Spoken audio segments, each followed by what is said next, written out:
Hi, I'm back again. Pretty much after 2 minutes of having said that we'll join back, I'm back again. But then that's good. So yes, Dr. Ruhi will be joining me shortly, and we're going to have a very crisp, short discussion. See, the reason why we wanted to have this discussion because uh, we've been discussing success, but this was more about. The language, the discussion we have, the communication we have. So, wanting to know from a perspective as to what kind of discussion. Hi, how are you? Hi Nupur, how are you? Very good. So just kind of briefing. Not many people have joined in, like so. I'm just kind of building a case around here as Yeah, to yeah, don't what worry. are we trying to discuss.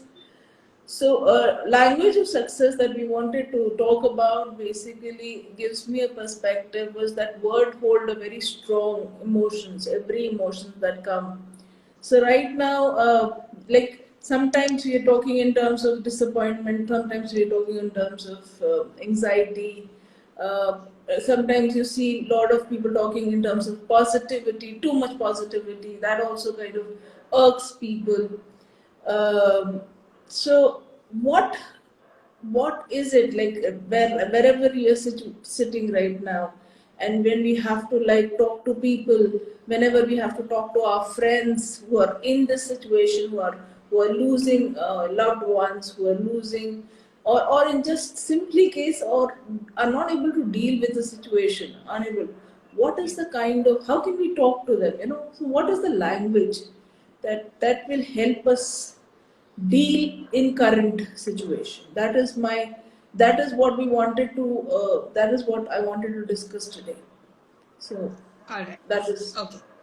Wonderful question, Nupur.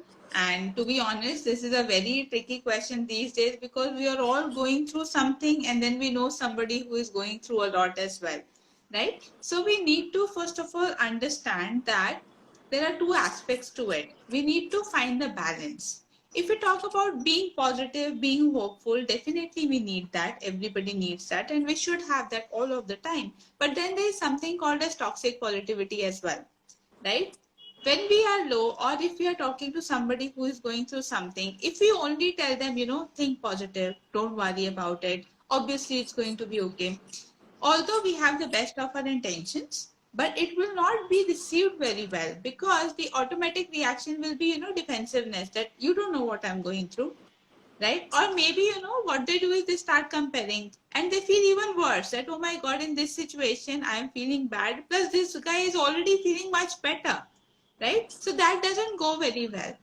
Another spectrum is the negativity. So two scenarios happen. You see many people, you tell them a problem. What they do is they don't help you with any solution. Instead, they start telling their own problems. That's the worst thing that you can do in that situation, right? That should be avoided at any cost. If you don't know a solution, the best that you can do is be on the receiving end, just hear it out, right? Do not tell them anything. All you do is just tell them that you are there. Sometimes just having a ear that is listening, having somebody who is just sitting there with you doing nothing is more than enough. Especially in the times like this, we all know that we are all under stress. Everybody has a family member in the hospital, right? So it's very difficult for someone, if you are yourself suffering, it's very difficult to be there for somebody else. But such is the situation. We have to be. We have no other option, right? So in these times, the best thing to do would be, don't go for toxic positivity. Don't just go for the negativity. I think in the last session as well, we did talk about this, that, limit the social media. Don't talk much about what's going on. Don't see the numbers every day. You know the precautions. You know what you need to do to be safe. You know what you need to be productive. Just focus on that.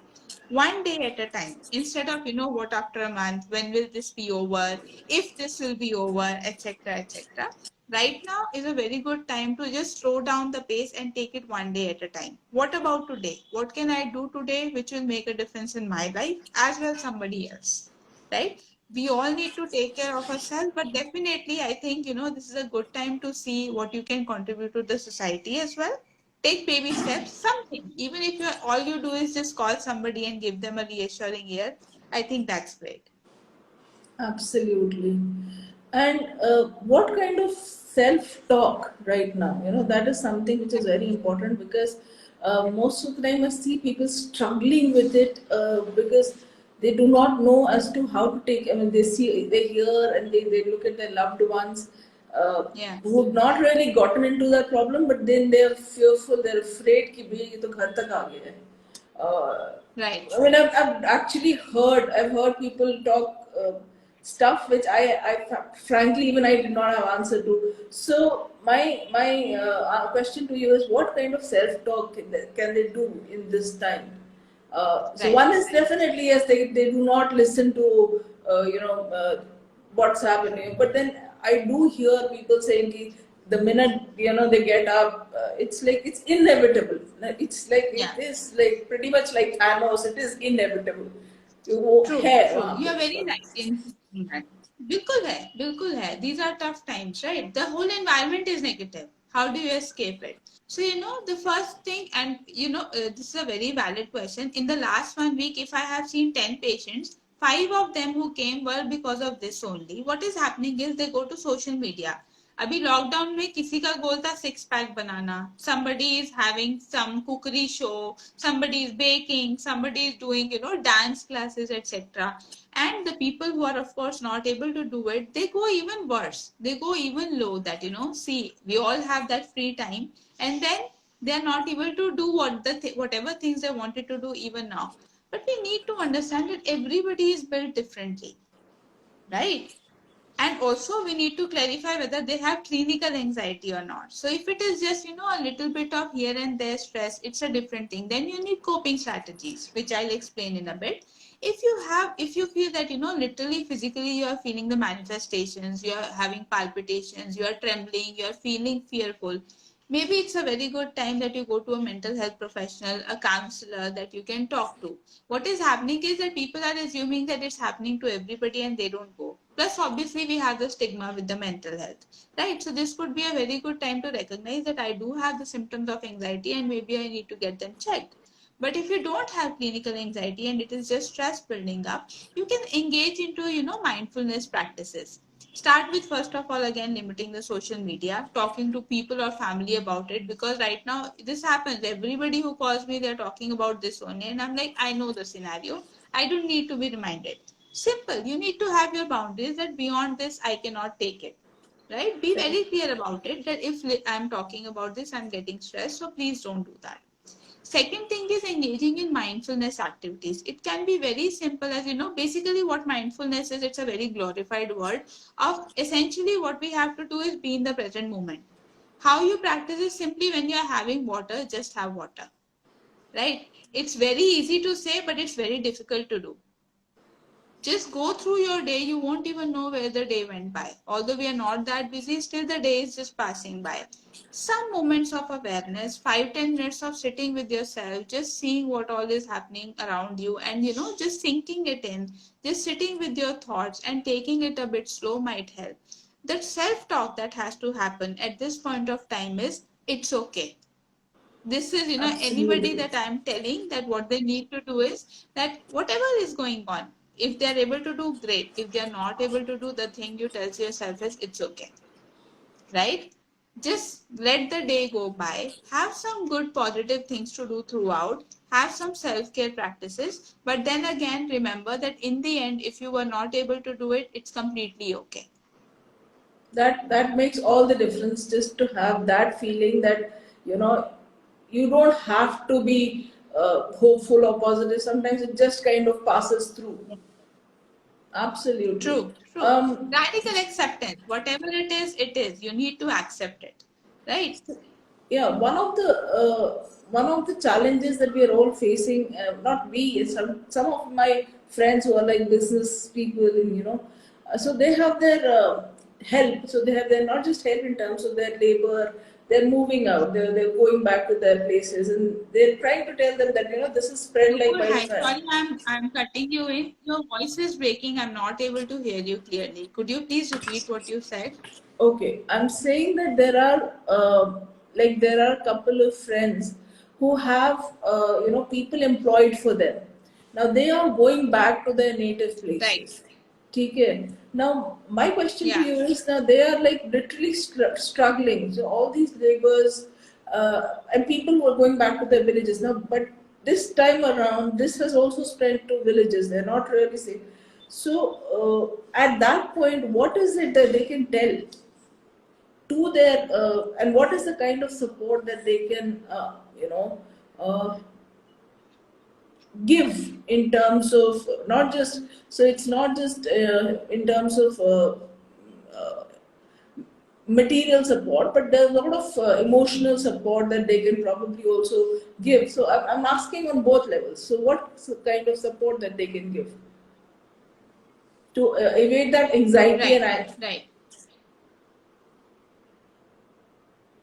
Right. So the strata of people that you are talking about, Nupur, am I audible?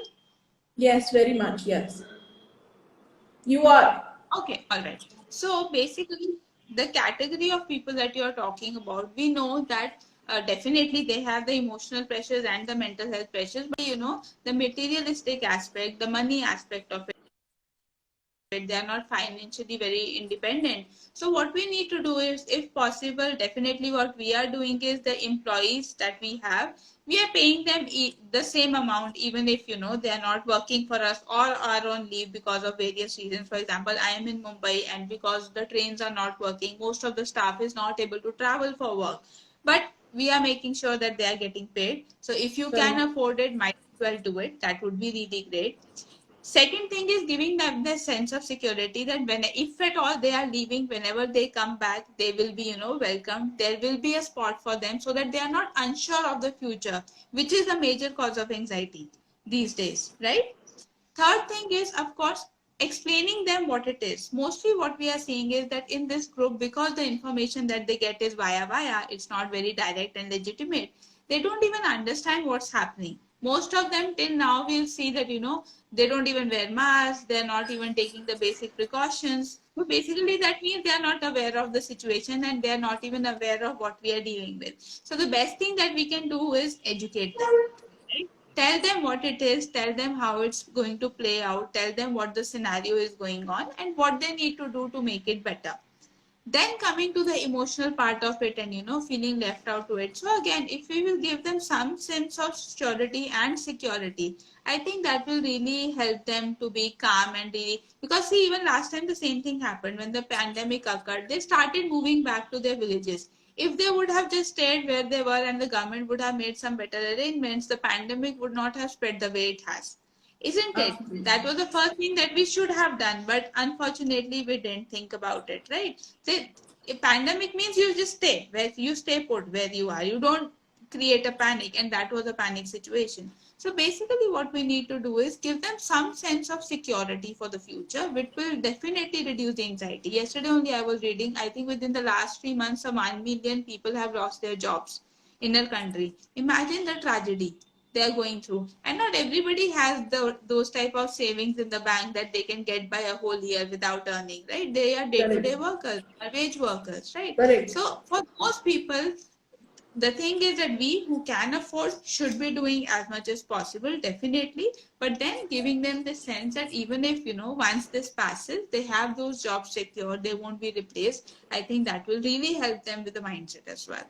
That's a beautiful take, that giving them this job security will go a Yeah. long way in actually ensuring overall economic, and not just economic, emotional state of the country as well, because it's very important for all of us here. I think that is the Yeah. most hit area. We are able to deal with the practical situation. It is our anxiety and emotions, and this uncertainty that we are more defining, more difficulty dealing with. You can't imagine how many calls I get every day just for this fact that they just don't know what's happening and they don't know how to deal with it. Not everybody needs a practical solutions. Most of them need an emotional solution, and that's Most the tragedy of absolutely. today. Yes, and most of them Yeah, need somebody to just listen. Like you said in the beginning, they need an yeah, ear. They need an ear to listen to. exactly, exactly. Absolutely. Though we've already discussed it in the beginning, so one of the questions was like, I have come across situations when people are from different temperament within the same home. So Yeah. they're within the four walls, they're staying. Now how does, and women, not just women, in fact, everybody is dealing with that. So how does one kind of balance, that temperamental balance of balancing the emotions, Yeah, and yeah. even when So they have the thing of mindfulness and stuff, they have to balance between each other. They I can't agree go with you. out, they Not can't do everybody anything. will come for mindfulness. That's also another point, Absolutely. right? Yeah, Even if correct. you want to, the other one is not going to agree for it. Or maybe, sometimes they even make fun of you for thinking about these things. I totally agree with it. So see, this is a very, although what we are do you have just asked me, it's a very, wide part of the area. There are a lot of gray shades going on.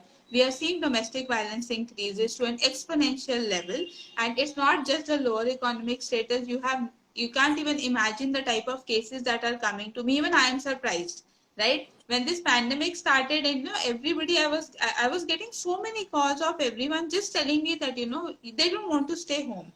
And my first observation about humanity was that whole of our life, we are taught that get a house, get a husband or a wife, make a family, right? And for the first time, if we have been made to live with that family, made to live in that house, we are all frustrated. See the irony of life. Whole of our life, what we have, spent on building, we just don't want to be with that thing. We don't want We to are be in running that away house. We don't from it. want to be with those people. Right? So maybe, it's a very good time to give a second thought to your choices. Right? Divorce rates have increased. Imagine a pandemic where everybody should be thinking about security and staying with that person. Instead, people are choosing to walk out. Why is that happening? Because of the awareness that's coming. So definitely that is, there. So talking about a temperamental difference, which is, in fact, very lighter version of the problems that we are having, what we need to understand is we need to have set boundaries with the women, like you mentioned, household chores on their head, what they were already doing on their head, kids on their head, then the husband, we have man child in every house, right? So we need to have those boundaries that this much I can cope up. Beyond this is not my thing. You need to enter. Again, you need to have a voice for yourself. You need to stand up for yourself. That's the first thing. Second thing is having some time off, which is really required. Everybody, even if it is just half an hour in a day, when you can just simply mutually decide one partner takes the responsibility of the house and kids for this particular hour, then vice versa, the other one gets that 1 hour too, and you get to be with yourself and get to spend the time like you want. I think that does a lot of good for the mindset. That's the first thing. Second thing is communication. We need to be Correct. open. Now what is happening is, for example, these mental health workers are there, frontline workers are there, who are having such a stressful job. When they go home, they're not sharing anything that they have seen. In fact, yesterday only I got a call from a police person. He's saying deaths on a daily basis, right? And he's not able to tell the family what he's going through. So when he goes home, obviously he's upset, obviously he's frustrated. And then the expectation from the wife and children is that from so many months he's just working and he's not giving me time, he's not paying attention. So it's a very different story in the same house, right? But if you would have communicated that, see, today this is what I have seen, so you can't possibly expect me to be there after this. And probably what will happen is, if they know about it, they would try to be there more, isn't Absolutely. it? Right? It goes both ways. So having an open communication, and with the kids as well. His point was that he just has an 8-year-old and a 6-year-old. How does he tell them these things? So my answer was, see, they are in this world. This is what they are living in. This is their reality. So of course you tell them a toned down version. You don't tell them how many dead bodies you saw. But definitely you need to be aware that kids are much smarter than we think, Correct. right? They are very intelligent. They know what we are going through. In fact, more than adults, I think they are the ones who suspect whatever emotional changes we are having, much more than, because we only focus on reacting. They are the ones who can't react. We as adults know the partner's mood is off. Okay, he said this to me, let me answer back. Kids don't have that option always. So what they do is they just soak in.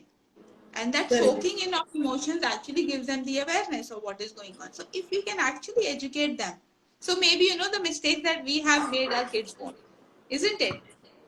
They need to know what went wrong. They need to know what we are doing wrong even now, so that at least they become a much better adult than I think we have been, isn't it? So healthy boundaries, good communication are the essence of it. And then taking time off. When you can see the other person is irritated, just leave. Don't try to justify, don't try to explain, don't try to get an answer in that moment. Give them some time to cool off. Once they are okay, you can express that, okay, this is something that bothered me. Also, when you are communicating, don't focus on what the other person did. What we do is, you did this, you did that. Don't do that. What you focus on is, I felt this and I felt that. When we point out the mistake of the other person, they become defensive. All they will do is try to justify why they are right. That's human nature. What you do is, don't tell them where they went wrong. Just tell them that when you did that, this is how I felt, and I don't want you to make me feel that way anymore. That way, they'll be more mindful of what they are doing. That way, they'll make an effort to make sure that things are better. I think one of the things that when we are taught in management also, that we have to keep the organizational goals in mind. People can come up with, and especially at this time, and they can have collective goals that they can child goals, Yeah. parenting goals, or just goals to kind of get through this situation, where they can actually Yeah. come up with what do they want to achieve by happiness goals, or whatever kind of goals that they want to achieve by the Definitely. end of, Definitely. because that is one thing that and that will keep them focused towards whatever changes they want to bring in, rather than kind of making it about themselves, Yeah. individuals. So, Definitely, definitely. So having some family time, for example, one of my patients who what he started was started gardening with the kids. Right, that taught them patience. One of them started a book club at home that all of them read a book, get together in the evening and discuss about it. One of my patients has started cooking with the kids. So, they do the small things and then they're making videos and uploading on YouTube. There are so many things that you can do. Basically, anything and everything which can involve the whole family. Having and some kids are time when very you all sit creative. together and have mutual thing to discuss. Yeah, and it's happiness also, na? It's the memories only that last, isn't it? So it's a Absolutely, good kids time to are create super those. creative. So yeah, if you involve the kids, and this I speak from experience, because if you involve the kids, it only brings out the positivity in the house. It is just that. Yeah, so I Yeah, completely, the communication and the efforts to minimize the anxiety in people, and the language true. used to end. These are some of the takeaways that I have for today, and I think thank you so much. I know it wasn't easy for you to come today, but it was a Yeah, very helpful discussion. We will come again on 21st, which is 14 days from today, not next week, but next to next week. And yeah, that we'll be discussing some of the habits and challenges. Some of them will be repetitive, but we will definitely be discussing success habits and challenges, what we can do. We hope that things will be much. I'm a very hopeful person, and yes, I hope it is not turning on to toxic positivity. But no, no. I This much do is like, required. come again. This much is required. It just keeps me going. Otherwise, it kind of, I keep going between the my we have that communication between me and my husband. Is to he'll kind of ask me as to what is going on with you. Are you okay or not? I think that Yeah, communication is also very important between everyone. Are you definitely, okay? definitely. So How are yeah, you we will feeling? be. Every day we should ask each other, how are you feeling? That includes Absolutely. everything. That is, Yeah, yeah. So that is one communication within a household that we should be doing. How are you yeah, feeling? yeah. And so we will be coming back on May 21st with success habits and challenges, mental and emotional. And thank you so much for coming today. I know it wasn't easy. I hope Yeah. everything is I'm okay. sorry for the And TV. You know the situation how it is. yes, I do. So I do. but I'll So be there. thank you Yeah. again. Thanks him again. Take care. Thank you for having me. Yeah. And Okay. thank you, and we'll meet again, right, on Yes. 21st. And this will be our third. This today is our third. Next will be our fourth of the, Yeah. right? Yeah. Chalo. Yes. All All right. right. Take care. Bye. Bye. Yeah. Bye.